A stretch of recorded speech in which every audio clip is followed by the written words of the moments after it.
माता दी। 100। अरे पट्टू के या पोना विवाह हुआ होना पोना। भाई सब भाग्य का फेर है। बौने की पत्नी बरगद का पेड़ है। इसके भाग्य कितने बलवान हैं जो वामन को ऐसा अनमोल रतन दे दिया। मेरे बंधु, भाग्य ने तो नहीं दिया है, मुद्राएं दे के ली गई है। सब धन की लीला है, धन धना धन धन। जय माता दी। नहीं नहीं भाई, मैं नहीं मानता। तुम्हें मेरी बात पे विश्वास नहीं है तो ये क्या सामने खड़े? चलो चल के पूछ लेते हैं।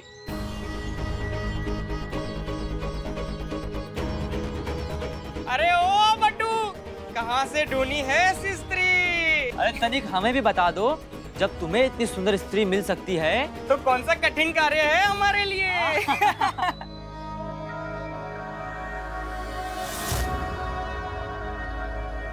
माता रानी की सौगंध, पीट पीट के तुम्हारी अवस्था ढीली कर दूंगा। ऐसा वैसा मत समझना मुझको।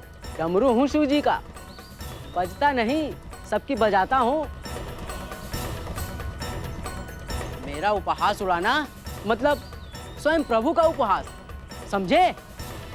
और ये क्या बटुक वामन बौना लगा रखा है? क्या हम लंबे नहीं हैं? तो क्या हम में प्राण नहीं है? हम ईश्वर की संतान नहीं है? हम मनुष्य नहीं है? क्या हमें दुख की अनुभूति नहीं होती? यदि हम भी तुमको मोटू और पतलू बोलूं तो तुमको कैसे अनुभूति होगी? शांत क्यों हो? उत्तर दो। लगाओ अट्ठास स्वयं पे, हैं? अरे इतना सुनने के पश्चात भी अभी तक यहीं खड़े हो? जाओ यहाँ से।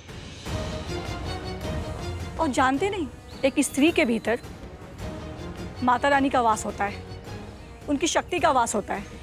जाओ, नहीं तो उनकी शक्ति का प्रयोग करके तुम्हारा जीवन दुभर कर दूंगी मैं। जाओ।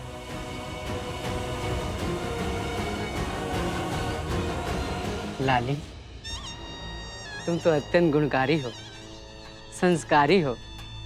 माता रानी की कृपा है कि तुम जैसे जीवन संगिनी प्राप्त हुई। नहीं तो मुझे स्वप्न में भी तुम्हारी जैसी स्त्री कहाँ मिलती। अरे आप भी ना कैसी बातें करते हैं।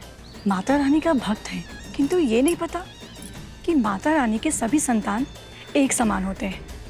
वे अपनी संतानों में भेद नहीं करती। और इन ईर्ष्यालु मूर्खों को कहने दीजिए जो कहना है। मैंने तो आपके धन को नहीं, किंतु आपके हृदय को, आपके चरित्र और आपके दयालु रूप को देखकर ही आपको अपना स्वामी मान लिया था।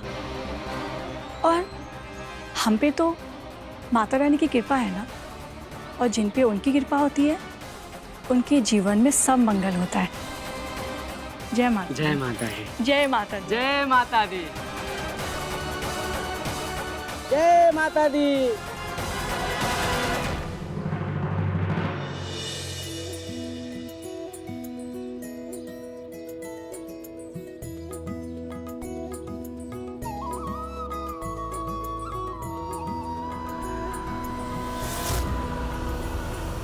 कहाँ रह गए थे तुम लोग?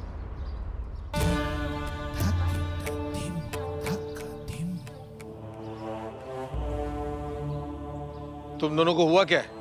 इस तरह घूर क्यों रहे हो?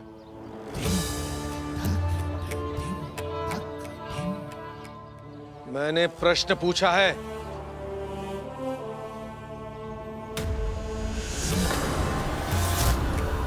झोले में शाक सब्जी है ना? धन तो उसी के लिए दिया था। ए मंदबुद्धि, ये बता कि ये कहाँ मिल गई तुझे? जब मैं और तेरी माँ हाट पे आए थे तब तो ये तेरे साथ ना थी। अब कहां से आ गई? ए मंदबुद्धि, विवाह के पश्चात भी साहस नहीं है? जब देखो बीवी के पीछे छुप जाता है। ऐसा भी क्या कर दिया है तूने जो इतना भयभीत हो रहा है? ठहरो, छोले में शाक सब्जी ही है ना, या कुछ और? ये इन्हें एकाएक क्या हो गया? आखिर मुखिया जी करना क्या चाहते हैं? हीमा जी इस झोले में देखो, शाक बराबर तो है ना? कहीं कुछ गड़बड़ तो नहीं किया ना इस मंदबुद्धि ने? क्या पता किसी ने इसे मूर्ख बनाकर कहीं सड़ा गला सामान तो नहीं दे दिया? नहीं नहीं, कुछ भी सड़ा गला नहीं है इसमें। सारा शाक अच्छा है। मैं थी इनके साथ, इन्होंने सारा कार्य कुशलता पूर्वक किया है।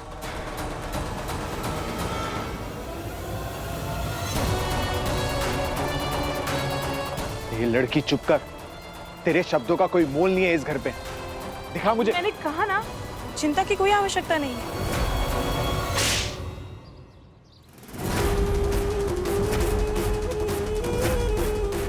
तुमने प्रण कर रखा है कि जब तक मैं कोलाहल न मचाऊं, चाबुक न उठाऊं, तब तक तुम लोग शांत नहीं रहोगे।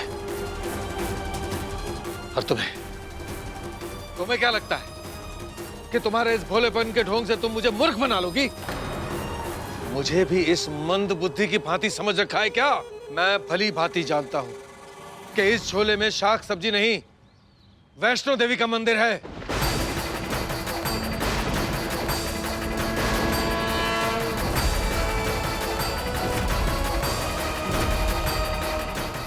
मंदिर की बात तो कोई नहीं जानता था। ये इन्हें कहाँ से ज्ञात हुआ कि हम माता रानी का मंदिर लाने वाले हैं?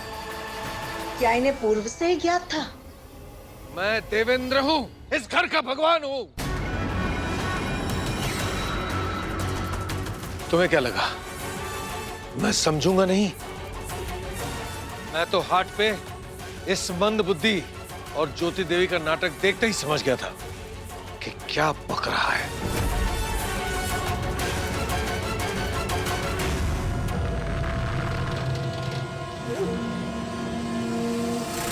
अब तो तुम लोगों की रक्षा मुझसे कोई नहीं कर सकता, विशेषकर तेरी। नहीं बड़े मालिक, आपको अवश्य ही कोई भ्रम हुआ है। इस झोले में ऐसा कुछ भी नहीं है जैसा आप सोच रहे हैं। इसमें तो केवल शाक है। प्रशंसनीय। झूठ बोलते समय पर भी तुम्हारे नेत्रों में जो भोलेपन का भाव आता है, उसकी प्रशंसा करनी होगी। क्या नाट्य कला है! पांवों पे असत्य डोल रहा है, फिर भी मुख पर व्याकुलता का कोई भाव नहीं। कहां से सीखी ये कला? मैं झूठ नहीं बोल रही हूँ बड़े मालिक। आप लोग माता रानी में विश्वास नहीं रखते, ये ज्ञात है मुझे। किंतु आप ही क्षण भर सोचिए, यदि इस झोले में माता रानी का मंदिर होता तो मैं इसे ऐसे धरती पर रहने देती? ठीक है, आपको मुझ पर विश्वास नहीं है तो आप स्वयं देख लीजिए।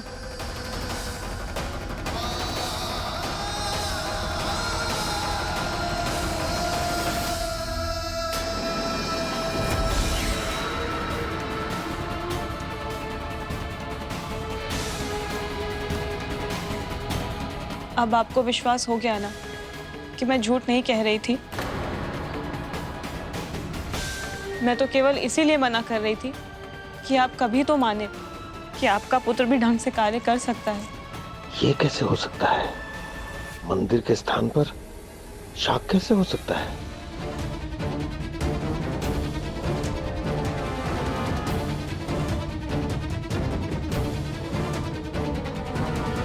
ये कैसे संभव है? आप विश्राम कर लीजिए, मैं भोजन का प्रबंध करती हूँ।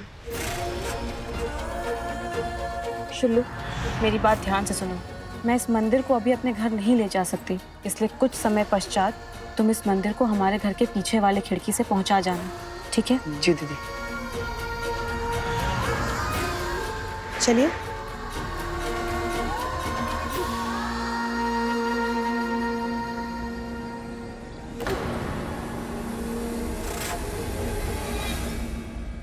भाभी, द्वार खोलो। भाभी, द्वार खोलो।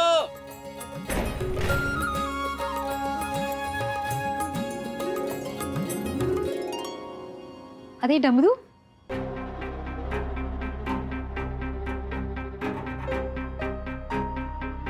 ये कौन है? कहीं हाँ भाभी, ये मेरी धर्म पत्नी और आपकी देवरानी लाली है।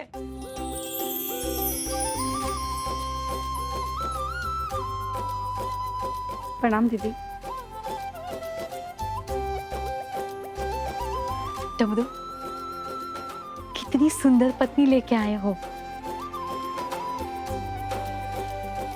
डमरू, देखना, ये लाली तुम्हारा भाग्य परिवर्तन कर देगी। और हाँ, जो लोग तुम्हारा उपहास उड़ाते थे ना, उनके तो भाव देखने वाले होंगे। अरे भाभी, घर में प्रवेश तो कर लेने दो, फिर जी भर के प्रशंसा कर लेना। अरे अरे, क्षमा कर देना, मैं उत्साह में ऐसी उलझ गई कि तुम दोनों को भीतर बुलाना भूल गई मैं। ठीक है, आओ अंदर आओ। अरे रुको, मैं क्षण भर में आई।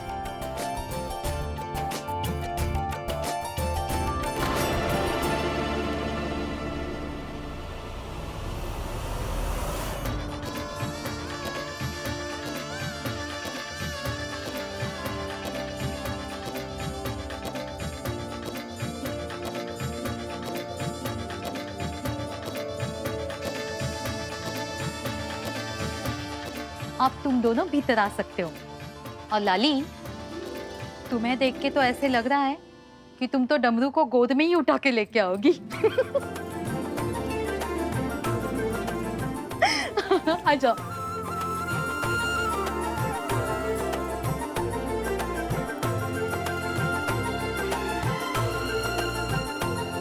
वैसे डमरू, एक बात तो बताना, तुम तो व्यापार करने गए थे ना?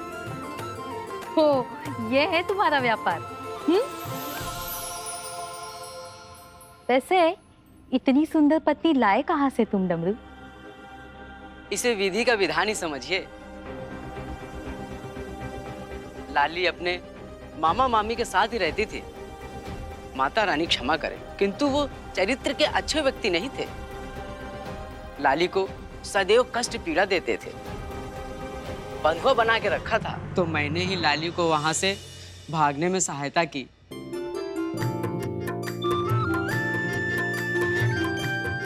डमरू, माता रानी की कृपा तो है तुम पर, इसीलिए तो लाली की जैसी सुंदर और चरित्रवान पत्नी प्राप्त हुई है।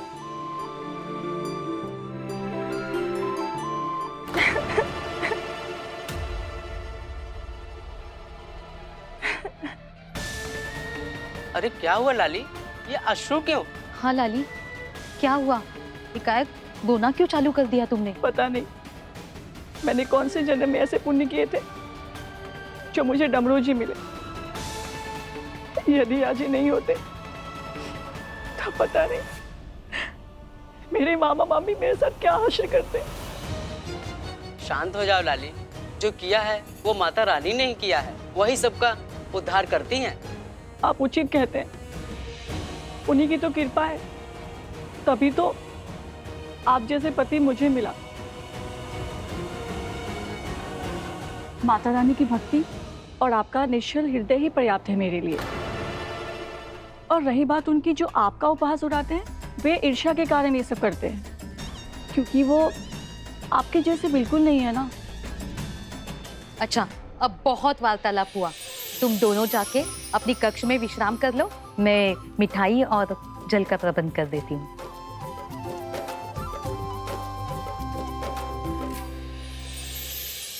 भारती दीदी, भारती दीदी, शुल्लू दीदी, छुपा कर लाए हो ना मंदिर, किसी ने देखा तो नहीं?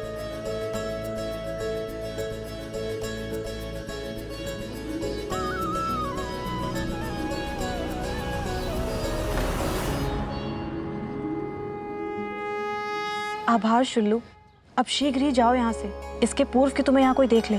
ठीक है दीदी।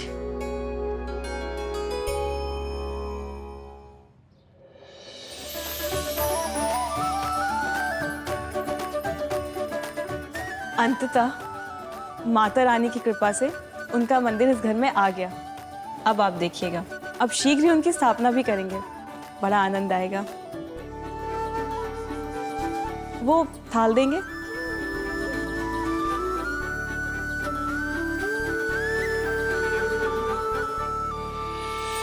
इसमें माता रानी का वास होगा, सभी और सुख और शांति होगी।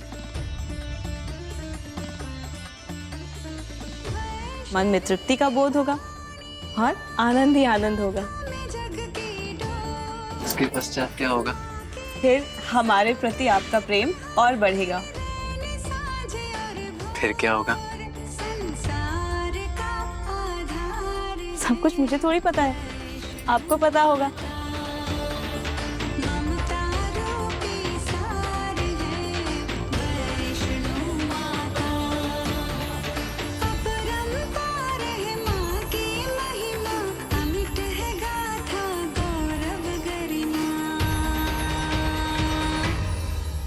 संसार का संचार है वैष्णो माता, संसार का निर्माण है वैष्णो माता, संसार का निर्माण है वैष्णो माता, संसार का संचार है वैष्णो माता, संसार का निर्माण है वैष्णो।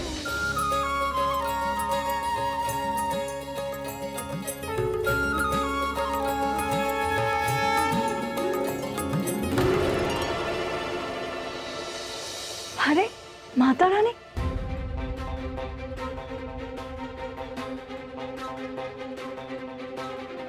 अरे आप भी आइए। सर्वप्रथम माता रानी को नमन करते हैं।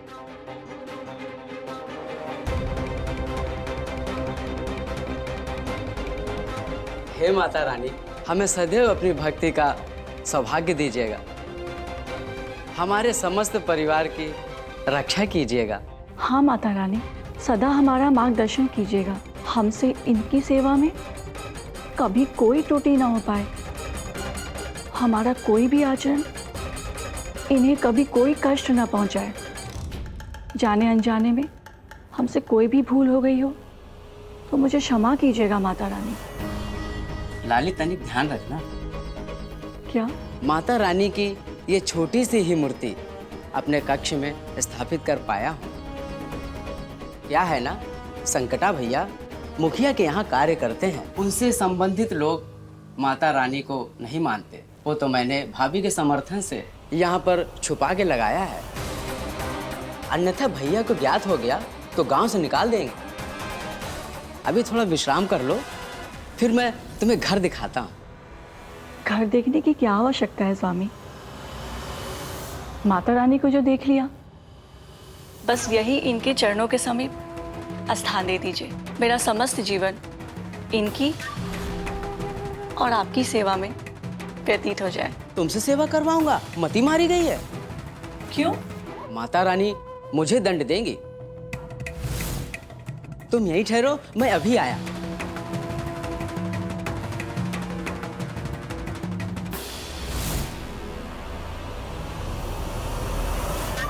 हाँ माता रानी, कृपा कीजिएगा, क्योंकि शीघ्र ही उसकी आवश्यकता पड़ेगी।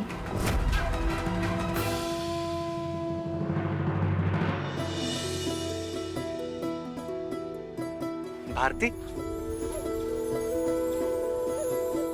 अरे ये क्या? मैंने आपको मिट्टी लाने के लिए कहा था, स्वयं मिट्टी में रखने को नहीं। तुम इस मिट्टी से माता रानी की मूर्ति बनाओगी? हाँ, और फिर माता रानी का हमारे घर में आगमन होगा।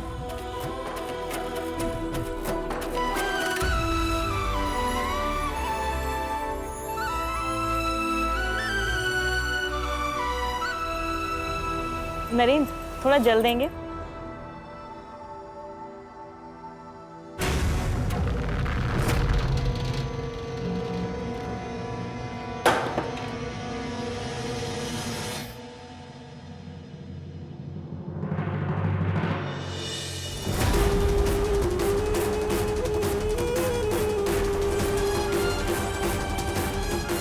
बड़े मालिक,